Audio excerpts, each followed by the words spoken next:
First thing I want to say is, again, John Kelly, producer of the Hot Lava podcast, on topic with his graphic. If you're watching, we don't even include him in our rundown because I don't know why, but his picture, his graphic, there it is. Michael King, Kyle Hart, Nick Pivetta, going to be a big topic on today's Hot Lava podcast. Welcome. I'm Kevin Acee, Padres beat writer for the Union-Tribune. Ryan Finley, sports editor of the Union-Tribune. Ryan, where would you like to start before the Cubs series?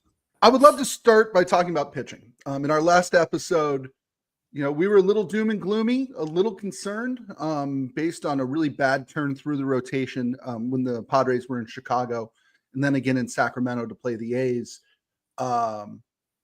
Things sort of swung the other way, didn't they? Here in a 3-game sweep of the Rockies, Padres are now 13-3. At least at home, they're getting the kind of starting pitching that can take you pretty far. And it started with Nick Pivetta on Friday, one of the better pitching performances you might ever see at Petco Park. Yeah, absolutely. And Nick Pivetta has not allowed a run in 14 1/3 innings. He has allowed 4 hits. He's only allowed hits to 2 people since Kyle Farmer was 3 for 3 against him. Kyle Farmer had 5 of the Rockies' 9 hits, by the way, all series here. But yeah, and I would like to say, Ryan, I would like to a little bit disagree that we weren't doom and gloom. We were like, let's watch out for the potential doom and gloom. Yes.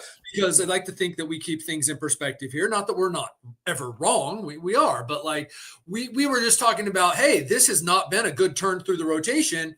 What is coming up next is what I thought we were talking about. And heck, you go back to Randy Vasquez's start in the final game in Sacramento. Almost did it in Sacramento. The 5 innings, 1 run, still having his walk issues, but 1 hit.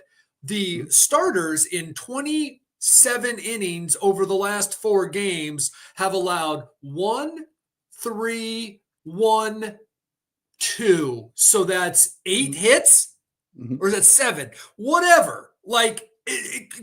Boom, and 1 run, by the way, in that time. So obviously a sub-0 run average. So I love it. I think a topic we'll cover later, Yuli Gurriel, Jason Hayward. Obviously not as big a swing as the Padres starters from bad to good. But baseball season, man. April baseball. There aren't even trends. There are trends of trends. There are little seedlings, little saplings of trends that we look out for, and then boom, 2 days later, 3 days later, 4 days later, you're like, hey, what was that? When was that guy couldn't hit?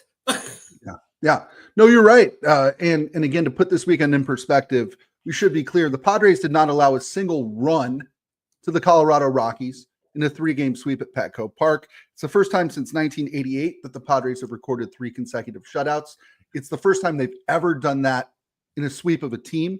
They're one of just 34 teams since 1901 to sweep a team without allowing a run.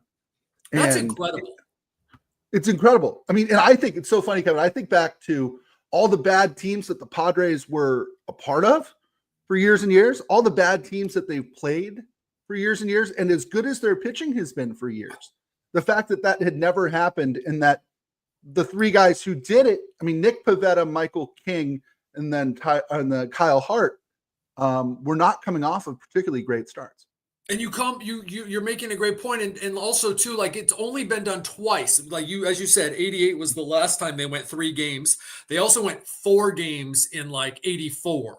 It was 2 games against the Astros, 2 games against the Dodgers. So it wasn't in the same series. That's the only 2 times they've had 3 or more consecutive shutouts. And you go back to when the game wasn't as offensive, right? And you had more low scoring games. So, I mean, that really is incredible. And it sort of, then overshadows the fact that it was the Rockies. And not only are they terrible, but that the Padres exploited them and their aggressiveness. They had 3 really good pitchers that, when I say really good, they were able to smartly attack the Rockies and know that, hey, it's cool. The very rare times they were behind 2-0 or something. It's cool. They're going to go after a pitch here. I'm okay. And there's just the Rockies just aren't very good. They're Right. just not very good, and they were out without Brenton Doyle, maybe somebody else who's fairly decent. Like they have some good players. I will say that they do. They have good young players, and that kid who pitched Dolander Mhm. the game, but man, they're just not good. So I want to make sure we don't get too excited about it, but also say, as you did, like that was historic, and Michael Right. King was absolutely fantastic. Yep. And again, yes, the Rockies are bad and the Sacramento A's are bad. But the Padres really struggled, especially early last year, with putting away bad teams. At some point, that's what good teams do, right? Yep. Not to get too big picture here. Good teams win the games they're supposed to win. Good teams win at home. Good teams don't waste opportunities. And what we saw in those 3 games against Colorado, Friday night was a blowout. But Saturday was a little bit tighter. Yesterday, a little bit tight. Like it was a they didn't make a ton of mistakes. They didn't let bad teams back into games. And that is a step in the right direction. And now they're 13-3, right? Best start since 1998 when they ended up playing in the World Series. And, I think as our Tom Krasnick pointed out today, even if they just play 500 baseball the rest of the way, that's a playoff caliber team, right? I was going to say. Yeah. They are hunt. Yeah. They're in the hunt. There's no chance that they won't be in the hunt as the season rounds into form here. Right. Now, I think that you just jinxed them. Mark the tape, John. We'll come back to it. No chance. I found that interesting. I haven't read Kraz's column yet. I want to because I know it'll be interesting. Kraz finds some, interesting thing to focus on a lot. But he said there's no chance too. And like, okay, we're seeing a lot of things in this world. But absolutely great point. You get 2 games from now, and that's 18 games, and that's one of those divisors. I think that's the right word, but you can divide 162 by 18, and so it's like whatever that is, the 1/8 or 1/6 of the season or whatever, and that I think is 18 games. Anyway, let's say it's 1/9 of the season at 18 games. Thank you very much. Thank you very much. But then you go, so I just like to look at that as a mark, right? Like, okay, we can evenly do this. If let's say they split these first 2 games with the Cubs, they would be 14-4. 500 the rest of the way is 10 over, which is 86 wins. Right. Now, we're having fun here. We're getting way too far ahead and like, it doesn't matter. And 86 wins isn't what you're shooting for and blah, blah. But like, that sort of puts in perspective. At some point, remember when it was 7-0 and we were like, okay, the important thing is that they are playing well, right? 5-2, 6-1, 7-0, whatever. It's how are they playing? And Mike Schilt will basically always say that. But at some point, the record does matter. And so, this is a very, very strong start. Absolutely. And, to a certain extent too, banking wins when you're playing well and you're playing bad teams. Yes. Just builds in that much more cushioning for the inevitabilities of the season, right? The inevitabilities of you lose players to injury, you get cold, maybe you hit a long road trip and just sort of fall into a funk. Teams in the past haven't had that sort of buildup. Again, Kevin, it wasn't that long ago when we were talking about how if the Padres would just start seasons better, they'd be really good, right? They have started this season fairly well. We talked about some of these inevitabilities and some of the things that happened during the course of the baseball season. Friday, when you and I talked, we went, well, if we know one thing, it's Jake Cronenworth's going to play tonight. And then Jake Cronenworth got put on the IL. I own that. Yes. Uh-huh. He joins Jackson Merrill on the IL. Level of concern here on either guy, and what do you make of the guys who have stepped up with these players hurt? So I got that wrong last time. That okay. But believe me here, because especially after I I shouldn't say I got it wrong. I'm not a doctor, but going off what everybody was saying, and then he goes in, you find out he's got this fractured rib. And so I really have sort of tried to take a look these last couple of days about what's the reality. And it turns out you're going to miss Jake longer than you're going to miss Jackson Merrill, almost certainly. We're talking about another 3, 4, 5, 6 weeks that Jake will be out with a rib. Those take a long time. Now, he's been a super healer in the past, but like a rib's a big deal. Let's not forget he also hit a home run with a rib. So I'll give him maybe 3 weeks, and say that's possible. Jackson Merrill, while it wasn't a traumatic event, meaning he didn't pull up, say like Brandon Lockridge did yesterday, right? Probably another move coming today, because you can't pull up like that and then not have a move. But so it wasn't that. That's good. You haven't ever seen him limping. That's good. But he's 21 years old, got a hamstring, very important to the Padres. They're going to be careful with him. It doesn't look like right now, unless I arrive at Petco Park and Jackson Merrill's out there doing a hard jog, right? Because he hasn't done anything yet, right? Mm-hmm. So we're talking about before you ramp up and start playing again, you jog a little harder, you sprint again, you start and stop. Like you move left to right, there's a process in this. And if the process of being on the field and getting back to baseball actions hasn't started, then you can start to do the math and go, well, he's eligible to come off Friday in Houston, but it doesn't look like he will. So that's kind of where we're at with those. The other injury update is Fernando Tatis Jr. has homered in 3 of his last 5 games. The shoulder appears to be fine. Yeah, I think he'll be just fine. He also change what we talked about, right? Doesn't change what we talked about, that you're still watching it. Yep. Oh yeah. I mean, I saw it was the home run I think he hit was it Friday. As he's finishing through, I'm watching and going, how's that left arm moving as he gets up here, right?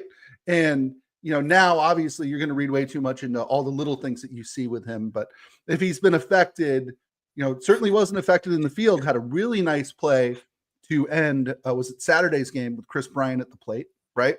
Where he continues to rake. Let's talk about Brandon Lockridge for a minute and what other sort of, options there are. You're going to need somebody. I wonder what an option could be. What could one of the options be, Ryan? Yep. I mean, you got outfielders. Eggy Rosario is an option. I mean, what do you anticipate if they need to go get a guy? Who's it going to be? I think it's the perfect time for Eggy. If you're so freaking high on him and you're about to face 2 lefties, not you, I meant we know that, Ryan, without a doubt. The point you're going to have, if this were the 1970s or 80s, you'd have an Eggy Rosario poster in the background here, but I don't know that they make those anymore. So you're facing 2 lefties that sort of bedeviled you last time you faced him. The only run you scored off Shota Imanaga was a Jackson Merrill homer. He won't be playing. I would think Eggy, perfect time for him to come up, face those 2 guys, give him a little run out there. Now, what do you do? I don't think you move Tatis. You don't weaken your outfield to if you're going to bring up Eggy, you play him in center. Right? Has Eggy played any center? He's played like a game, I think, there. Okay. So that's a tough call for me. Mm-hmm. But who else do you have? Is it Tyler Wade? He's not going to face lefties. Could be tonight. Probably will be tonight. Is it Connor Joe? Hasn't played center. So maybe you are moving Tatis over. Mm-hmm. And you're putting Hayward or Gonzalez or Joe in right, or, one of those corners, right? Both of those outfield spots in Petco can be a little tricky, left and right, but especially right. So that's why you want to keep Tatis there. But who are your center field options? You have options. You like your depth down there. Like Oscar Gonzalez has come up and done well, right? Mm-hmm. You like your depth down there, but your center field depth, don't know about that. So this is a little bit of a tricky one. Yeah. And, again, it all boils down to how many times do you need to patch this together, right? If Jackson Merrill's coming back Friday, maybe, I mean, could Oscar Gonzalez play some center? I don't know. You're running out of you're running out of possibilities, frankly. If this is something that's going to stretch on, you look at guys maybe outside the organization. I am just totally speculating here. But, there are guys out there who have played Major League center field. I think of Travis Jankowski being one of them, who are currently free agents. It all depends on how many times you're going to need to run somebody out there in center who's not, these 2 guys. The Lockridge thing, I feel so bad for a guy like Brandon Lockridge. not only does he makes the club in what was a little bit of a surprise, maybe to some outsiders, wasn't a surprise to you, Kevin. He makes the club. He's getting an opportunity to play a lot, playing fairly well, and really good base runner. And, he's got these guys breathing down his neck in AAA, and now he's hurt. He's getting a hit, and he's laying down perfect bunts for the most part. I can think of one time he didn't get one down, but he's doing his job. You are correct. And you know what else sucks is they were up 6-0. Yeah. If you wonder why some of these guys don't go hard to first base on a grounder to third, that's routine, right? Now, Brandon Lockridge does. Tyler Wade does. These guys sort of have to. But that always stinks, right? When it was dang, didn't need to leg out that single. I'm not talking about Brandon Lockridge or ripping him or anything. I'm just saying man, it stinks when something like that happens, and it does help explain why. I mean, look, Manny ran in the other day in a fairly close game. Manny didn't run out one of those balls. It'll happen 2, 3, 5 times a year, where maybe he could have made it because a fielder bobbled it or something. And he maybe could have been on first base once, twice, 3, 5 times in a season. Or, and it's happened before, by the way, he could tweak his hamstring trying to run out that routine grounder to third. That's that's kind of the way that I would like people to think sometimes. Right. It's interesting. I'm on the El Paso Chihuahuas website right now. They only list 2 outfielders as being on their roster. Okay. Tirso Ornelas and Forrest Wall. Now, you saw a lot of both of those guys in spring training, right? Obviously, if you look at guys who they're classifying as infielders who can play the outfield, you get more options, right? You get Connor Joe, you get Eggy Rosario. But there are not a ton of options in terms of a guy who can cover a lot of ground and play center field, which is why, I am super curious to see what happens today. Absolutely. It's a really good question. And I apologize. Had I done a newsletter last night, it's amazing the difference in how I cover a game when I have a newsletter to do and I don't. I'm so lazy when I don't. Just covering a game feels like vacation. And if I'd had a newsletter to do, this would have been one of the main topics. Right. So I'm sorry, I'm letting you down today. I have not looked into it, but guess what? Here's the good news. We're going to find out in a couple hours. Right. So it's funny. By the time you listen to this entire last 5 minutes will, what we did is we gave you background into the thinking, but the answer will already be there of what are they going to do in center field. It's so funny that you bring up guys who are on the bench and sample sizes and the risks that come with making judgments in April, right? Our last episode, we went in depth about Jason Hayward and Yuli Gurriel. And essentially saying how long before they decide that they have to go get Connor Joe to replace one of these guys or whatever it is. And then both of them go out and really contribute in this series. Jason Hayward hit a ball that might have landed at some point in the last 2 days, crushed it to left field on Saturday. You're getting better at bats, I think, from Yuli Gurriel, or at least better results. Are these guys just rounding into doing what veterans do, or is this just a counterpoint to, hey, they weren't going to go all season without a hit? What do you think? Yeah, I also like that we did that because, I think that was under the topics of things that people that are fans or because you can't be both, fans or media that are watching a team that you expect to be a championship contender that at the time was 10-3, best record in baseball. And you say, we're going to nitpick here, right? How long? And I've always said, this is too soon.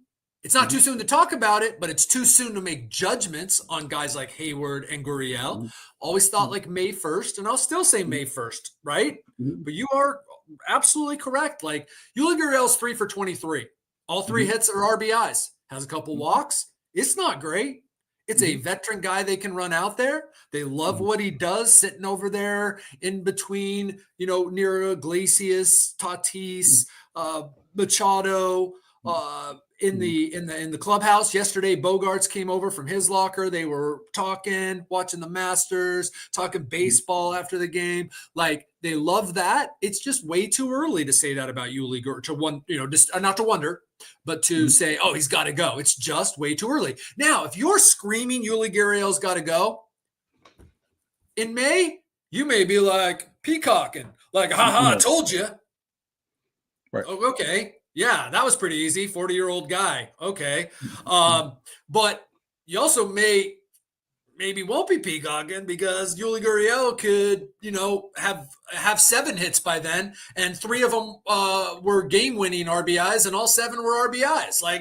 It's just baseball teams are built around a core and then guys who kind of do the job every once in a while. Now, Jason Hayward, here's the problem with Jason Hayward. Jason Hayward looks like he is swinging through mud, but he always has. And he does when he's on a heater. He looks like that. You can't tell by looking at Jason Hayward that he is a good baseball player, like a good hitter. And there's some really bad stretches, but he also brings a lot to this team and, is playing a decent left field and, gives you a good at bat, got a few walks. And by the way, is hitting 300. And since he started 0 for 10 or near 300, since he started 0 for 10. So yeah, again, all it is proof of what we talked about, which is not too soon to talk about it, but too soon to make a judgment on those guys. Right. Is it fair to say, real quick, going back to second base, that with Cronenworth out, that this is Jose Iglesias' job to lose and that Tyler Wade will remain in that bench role? Is that the idea? Yeah. I mean, Iglesias, who seems to be heating up at the plate and has given you almost exclusively good at bats, right? 6, 7, 8 pitch at bats, walks, hits, so it's his job. Now he can move over when Bogarts needs a DH day or Manny needs a DH day or an off day, and then Wade comes in, right? So against a right-hander. But no, this is Jose Iglesias' job, and man, he brings a lot to the field defensively. And he's another guy who's sitting over there in that corner, just kind of like talking baseball, building the culture. Like, if you think about it, Gavin Sheets sort of overstated it, but when he was talking about this team, and Gavin Sheets is a guy who is just milking it. He is eating it up after being on the White Sox, right? Sure. Like the encouragement he gets, the ability to go, oh, that's Jose Iglesias, been in the league for a long time. Oh, that's Jason Hayward's got 2 rings or is about to, and has been in the league a long time. Manny Machado, oh, wow. Xander Bogaerts, wow. Like, you just go down the line, and guys that are on the team have a lot of experience. Yuli Gurriel has a ring, been to 2 World Series. Martin Maldonado, like just winners, guys who have won. That's kind of the thing on this team now. And those older guys are a part of that. Yeah. You bring up Martin Maldonado. To me, one of the mild surprises so far this season is that both catchers seem to be hitting. Martin Maldonado, I knew one thing or 2 things about Martin Maldonado. Great defensive catcher, inept offensive catcher. Could not hit. He's hitting 292. OPS was 708. If he could hit 242 with an OPS of 650, that's a big league catcher, at least here. How internally happy are they with what they've gotten from both these guys so far? Extremely. And extremely. And again, small sample size. 38 years old. How's he going to hold up? These are questions that, are unanswered, obviously. Elias Diaz hitting the ball hard, doing well defensively. I mean, they haven't been perfect, sure, but they, those are 2. I'd say they have their best 2 defensive catchers in a while. And Martin Maldonado cares, man. And the pitchers love him. And they love Diaz too, but they just love Maldonado. You just hear his name dropped in conversations. And what he did for Kyle Hart this week, he ended up catching him. But even before that, just sort of sitting with him in the dugout, just talking to him about who he is and, how good he can be. And and Hart knew what he was doing. I thought that was interesting, but doesn't mean it's bad to hear. that, Yeah. some guy like Martin Maldonado believes in you.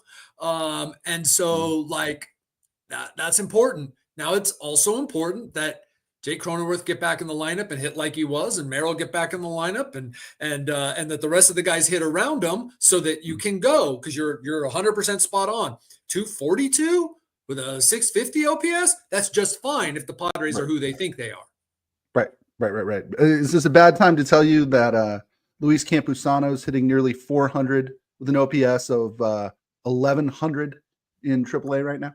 Right on. Good for Campy. I mean, good for Campy. That gets his confidence up. That's what I'll say about those numbers, right? Mm-hmm. That must mean he's hitting the ball, right? Mm-hmm. And that's good. Good for him. Like that's what I'll say about the numbers down there and what they can mean for him. Because, like I said, Maldonado's 38. Like one of these guys, if you go through a whole season with just those two catchers, I think that'd be like a surprise, right? So Campusano will be up again. So good. Cool. Yep, he's one of those guys. It's like Connor Joe, I think, and like Tyler Wade, and that's already been proven true. You're going to need those guys at some point, right? It's a 6-month long season. You're going to need those guys at some point. Yes, last year was one of the fewest call-ups that they've ever had, the Padres, like in terms of roster, how many guys actually played. And I think it really was minuscule. It was amazing for the some of the key injuries they had. They really had some pretty good health, but it still was like, I don't know what I think I did that story in early September. So there was some more that came after it, but at that point it was like 22 or I'm sorry. Well, no, it was, you had your roster and then you had 8 more. It was like 34, right? They always say we're going to need the full 40-man roster. And usually it's like 40 to 45 guys. At that point, they'd use like 34. And that was like mind boggling that it was that few. So that just tells you, if that was one of the fewest the Padres have ever used, like you're generally at 40 to 45 guys. Sure. Well, Kevin, we're just wrapping up here. I always try to put you on the spot at the very end. We're going out of left field today. Oh boy. Kevin, this morning, you felt it. I felt it. We had an earthquake. You got any good earthquake stories? It's a couple I can't tell. No, when I think of earthquakes, because you've been in some, but you grew up here and it's like, oh, okay. Right. Yeah. Right. I moved to Los Angeles. Let's see, 3 or 4 months after the Northridge earthquake. Okay. And I had never, you grow up with them and they're just like a thing, right? Like, yeah, you'd heard about San Francisco. You'd seen the things on the TV, right? Like to have, and then I ended up covering Cal State Northridge. One of the great times of my career. I just loved it. The rubble that was all around that campus and the stories that people told about being trapped inside of like collapsed apartment buildings. And that's what I think of is like, oh yeah, that's right. These things can really do damage, and we just live with them. Well, what about you? Before your exile, and before like Moses, you brought your family back to California. Before your exile, you lived here. You got any?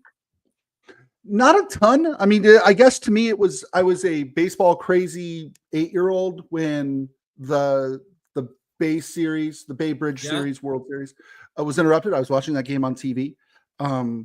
Here, earthquakes and fires, when you grow up here, it's something, and I think you just sort of compartmentalize it probably to keep yourself sane, right? You go like, well, these are things that happen, but mostly other places, right? It's that was really it. I remember thinking, even as a little kid, if it interrupted the World Series, which at the time, and I can't emphasize enough, those Oakland A's, those San Francisco Giants were hugely popular. Even down here, Padres weren't any good, right? But I had the Dave Henderson batting gloves, the white ones with like the lime green. Everybody loved Ricky Henderson, Dave Stewart. We can name all those guys. I remember thinking then, kind of for the first time, oh, this isn't just something that happens far away. That this could really impact us. And the fingers crossed. It looks like, at least at first glance today, there hasn't been any major damage. The epicenter of this is around Julian. Amazing. But just strange. And as somebody, again, who This is the first earthquake I can remember feeling in a long time. Very curious to see what my wife and kids think, because I'm not sure they've been through one yet. So That's crazy. Wow.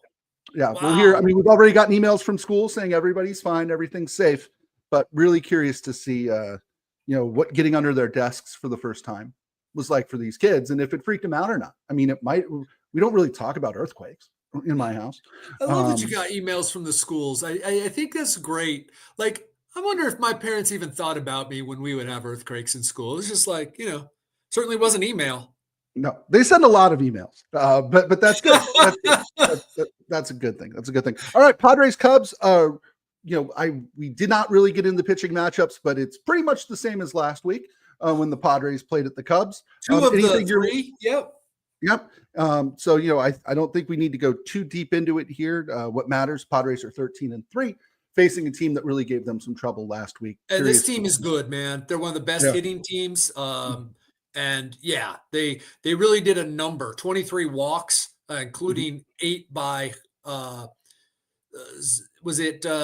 it was 8 or 7 by Pavetta, who goes in the finale. Vasquez, I think, had 7 or 8. It was one of the two. And then obviously Cease didn't pitch, but you're going to have to face Imanaga and Boyd again. Jameson, Taillon, and Cease go tonight. Anytime now, Dylan Cease will, he pitches in bunches. Good, he pitches good and he pitches bad. It's either going to be excellent or not so great. So anytime now he could take off. But this is a test. This is almost everything that the Rockies weren't. The Cubs are coming off taking 2 out of 3 against the Dodgers. Mm-hmm. Yep, absolutely. You know how you're famous, Kevin? Here's a good indicator that when you shave, it's a story. Dylan Cease, clean-shaven Dylan Cease, making his. Is this his clean-shaven Padres debut? Did he always have a mustache last year? Yep, always had a mustache. This is something that people have not seen. Yes. Very interesting. Very interesting. All right, Padres Cubs 3-game series starting tonight at Petco Park. Kevin, thank you for checking in. We'll talk again ahead of Friday's series against the Astros in Houston. But that'll do it for this episode of the Hot Lava Podcast. For Kevin Acee, I'm Ryan Finley. We'll see you next time.